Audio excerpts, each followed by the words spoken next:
De repente, você ouve uma batida à sua porta. Curioso, você se levanta para investigar. Não deve haver ninguém vindo vê-lo a esta hora. Quando você abre a porta, você é recebido pelo rosto de um homem estranhamente pálido. Ele sorri quando você abre a porta e pergunta: "Meu carro quebrou alguns quilômetros atrás. Posso entrar e usar seu telefone?" Você sorri e acena com a cabeça, dando-lhe as boas-vindas. Assim que você fechou a porta, ele o empurra de volta contra a parede e lhe dá um sorriso sinistro que revela duas presas perfeitamente afiadas. Você acabou de convidar um vampiro para sua casa. Um erro grave que nunca pode ser desfeito.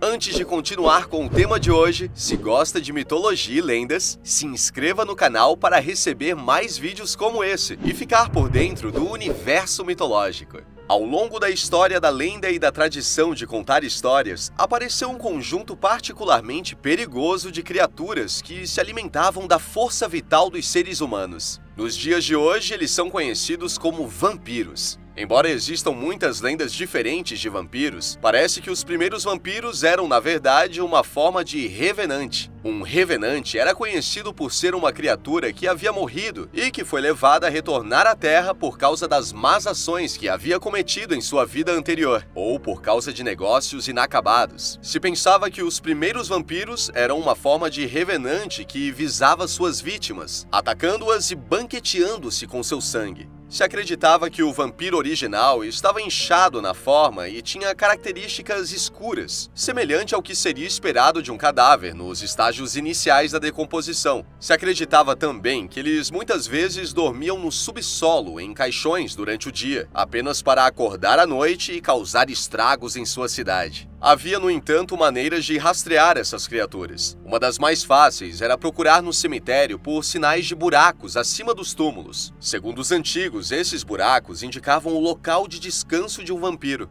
Embora a maioria do que sabemos sobre vampiros venha do folclore europeu, há referências a criaturas semelhantes em todo o mundo. Duas das versões mais notáveis podem ser encontradas na mitologia hebraica e grega. A mitologia hebraica nos dá a história de Lilith e os Estriges. Lilith é um demônio feminino que é conhecido por beber o sangue de bebês, crianças pequenas e mulheres grávidas. Ela era muito temida e era conhecida por ter uma tremenda luxúria de sangue. As Estriges também eram conhecidas por serem demônios femininos que sugavam o sangue dos humanos para se sustentarem. Parece que uma das poucas diferenças entre Lilith e as Estriges, além do fato de que Lilith era uma entidade única, é que as Estriges não eram tão exigentes ao escolher seu alvo. Elas eram, no entanto, conhecidas por atacar homens que eram vulneráveis à tentação sexual. A mitologia grega faz referência à história de Ambrógio, um homem mortal que teve a grave infelicidade de desejar a mesma mulher que o deus Sol, Apolo. Ele sofreu muito por sua determinação de se casar com o amor de sua vida e foi transformado no que muitos consideram ser um vampiro durante o processo. Com o passar do tempo, havia muitas variações diferentes do conto de vampiros. Estes serviriam para moldar o mito ao que conhecemos nos dias de hoje. No entanto, não foi até o início de 1800 que as lendas dos vampiros puderam ser claramente separadas das lendas dos revenantes. Em 1819, um homem chamado John Polidori publicou uma novela intitulada O Vampiro. Este trabalho continuaria a redefinir como vemos a lenda do vampiro hoje. Em vez de uma criatura horrível e inchada, Polidori transformou o vampiro em uma besta suave e encantadora da noite. Essa nova perspectiva sobre vampiros cativou o público e só serviu para tornar a criatura mais aterrorizante. O pensamento de um homem ou mulher aparentemente cotidiano, que poderia seduzir uma pessoa a se tornar sua presa, rapidamente pegou em muitos países colonizados. Embora o vampiro tenha sido o primeiro trabalho que estabeleceu o padrão para o vampiro moderno, não seria lembrado pela história. Em vez disso, muitos vão olhar para o Drácula de Bram Stoker para o exemplo favorito. Enquanto Drácula foi rapidamente popularizado e viria a se tornar o vampiro mais famoso da história, não foi lançado até 1897. Isso indica que muitas das ideias de Stoker vieram de um vampiro. O vampiro do folclore moderno é muito mais belo e carismático do que os contos das criaturas inchadas no início da lenda. A maioria dos vampiros são definidos como pessoas bonitas que são anormalmente pálidas. Eles são conhecidos por terem uma reação quase alérgica à luz solar, que muitas vezes se mostra fatal. Fraquezas semelhantes podem ser encontradas com itens feitos de prata e alho. Se sabe que os vampiros preferem caçar à noite por causa de sua sensibilidade ao sol. Embora os vampiros possam habitar espaços tradicionais, ainda é prática comum que eles durmam dentro de caixões, talvez por causa da proteção adicional contra a luz solar. Os vampiros também são conhecidos por terem força e velocidade sobre-humanas. Eles também são imortais, tornando-os um dos predadores mais temidos conhecidos pelo homem. Parece que as primeiras culturas temiam que as pessoas que tiveram uma vida cheia de maldade e as pessoas que se recusassem a aceitar uma religião voltassem como uma entidade maligna. Se acreditava que muitos desses terríveis seres humanos retornavam como vampiros. Muitas culturas documentam casos de pessoas que supostamente se transformaram em vampiros depois de se rebelarem contra a igreja. Outras indicações de que uma pessoa poderia ser um vampiro na vida após a morte era se essa pessoa fosse suspeita de bruxaria. Se acreditava que aqueles que praticavam magia oculta estavam diretamente ligados à natureza maligna, tornando-os alguns dos indivíduos mais temidos de seu tempo. Também se temia que os cadáveres que haviam sido deixados desprotegidos fossem vulneráveis. Isso foi baseado em duas crenças comumente mantidas.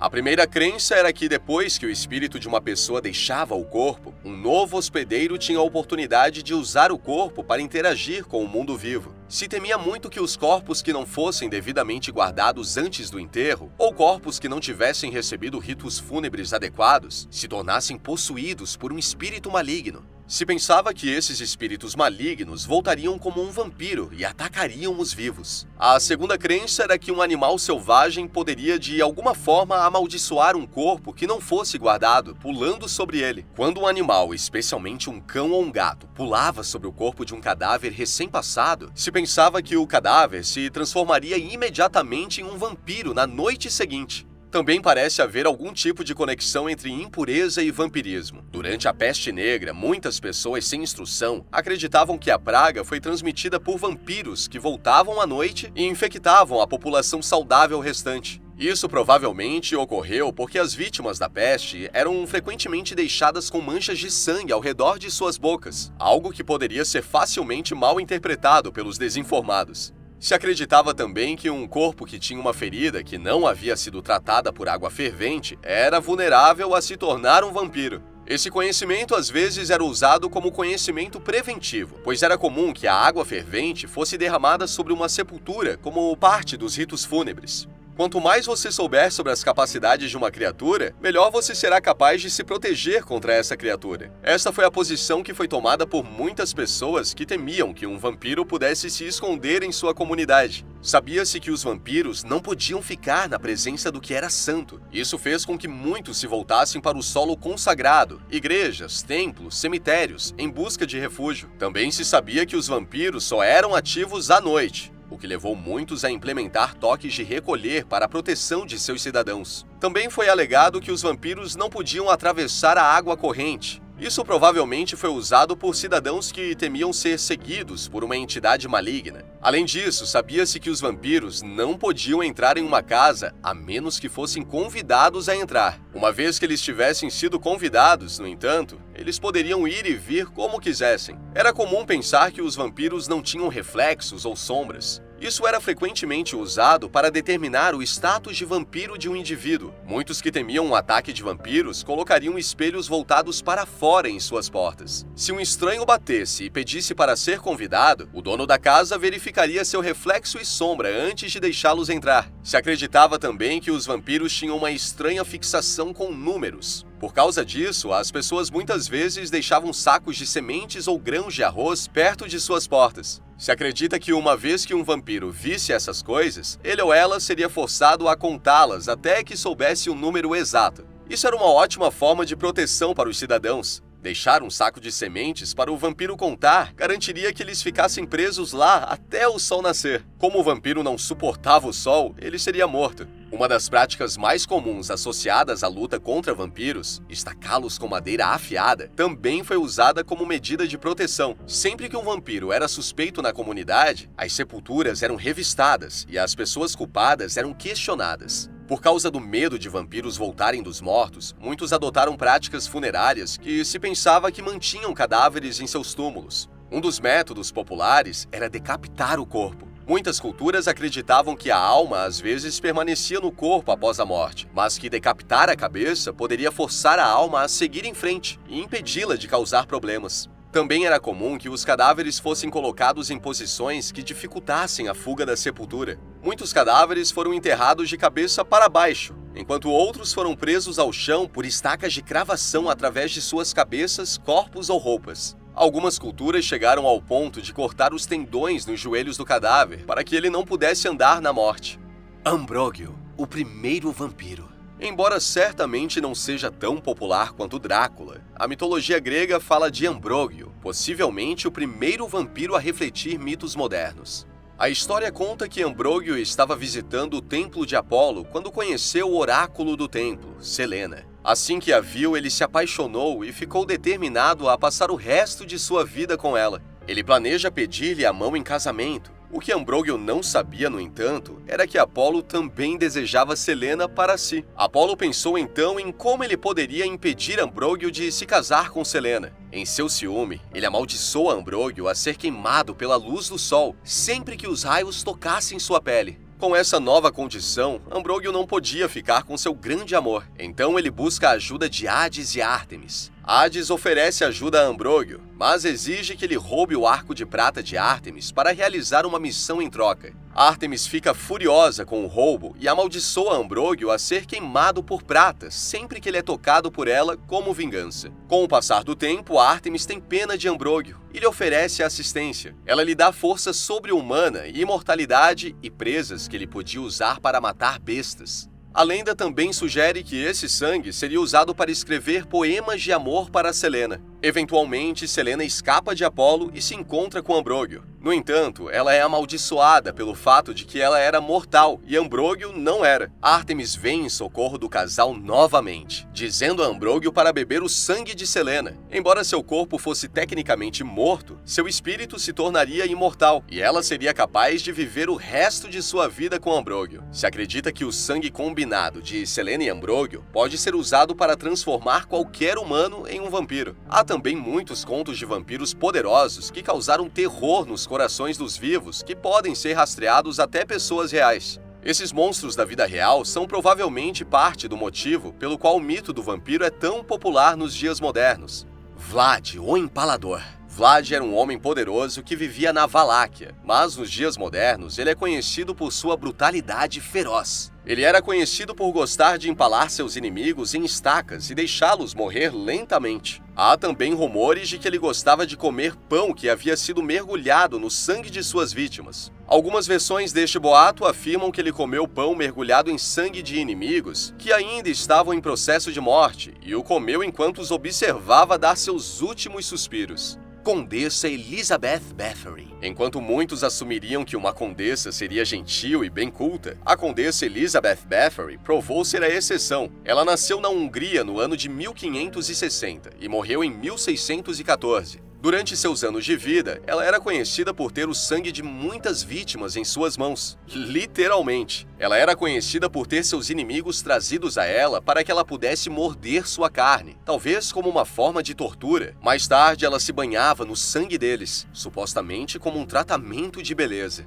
Como muitas outras criaturas míticas, é hipotetizado que as pessoas com condições médicas não diagnosticáveis foram provavelmente a inspiração do mito do vampiro. Há também a possibilidade de que o mito do vampiro tenha sido inspirado por pessoas cruéis, especialmente líderes que não poderiam ser facilmente defendidos. Além de serem desprezados por seu poder absoluto, os líderes das culturas primitivas eram conhecidos por serem especialmente cruéis e vingativos com seus súditos. É possível que histórias de líderes cruéis tenham sido usadas para moldar as lendas do infame vampiro. Uma das sugestões mais populares para a inspiração do mito do vampiro é Vlad, o Empalador. Outra possível fonte de inspiração é a condição conhecida como porfiria. Esta condição é conhecida por causar sensibilidade à luz e é frequentemente caracterizada por aqueles com dentes castanhos avermelhados. Isso teria sido considerado um comportamento suspeito nas primeiras culturas, uma vez que a maioria dos negócios tinha que ser conduzida durante o dia. Além disso, as manchas marrom avermelhadas nos dentes dos aflitos poderiam ter sido facilmente confundidas com o sangue de uma vítima humana, em vez de uma condição médica. Há também outras condições médicas que poderiam ter sido facilmente confundidas com vampirismo. Uma delas é hemeralopia, um termo para pacientes que sofrem de cegueira diurna. Essa condição faria com que o indivíduo só pudesse se mover à noite, uma hora do dia que estava associada ao mal nas culturas primitivas.